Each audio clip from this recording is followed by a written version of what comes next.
மூங் தால் quinoa dosa இது ஒரு super tasty and healthy breakfast which also helps for weight loss and diabetes. இந்த recipe எப்படி பண்ணுறதுன்னு பார்க்கலாம். இதுக்கு 1 cup green moong dal, 1/2 cup quinoa ரெண்டையும் நல்லா வாஷ் பண்ணிவிட்டு ஓவர் நைட் வாட்டரில் சோக் பண்ணிடணும்.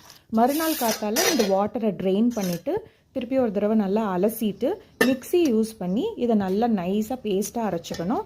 அரைக்கும்போது இது கூட பச்சை மிளகாய், இஞ்சி, கொஞ்சம் வெங்காயம், கருவேப்பிலை, அப்புறம் சீரகம், சால்ட்டு இதெல்லாம் போட்டு கொஞ்சம் தண்ணி ஊற்றி நல்லா அரைச்சிட்டு இது கூட கொஞ்சம் பெருங்காயத்தூள் போட்டு கலந்துட்டு எப்பயும் போல் இது தோசை மாதிரி சுட்டு எடுக்கணும். ஃபர்மெண்டேஷன் இதுக்கு தேவையே இல்லை. இது ரொம்ப ஹெல்த்தியானது, வெயிட் லாஸ்க்கு நல்லா ஹெல்ப் பண்ணும். டயபெட்டிக் பீப்புளும் இது நல்லா சாப்பிடலாம். Keema and moong dal both are high in protein, dietary fiber and vitamin B which is suitable for all age groups greater than 5 years. Try பண்ணி பாருங்கள் இந்த recipe. Eat good, feel good. பாய்.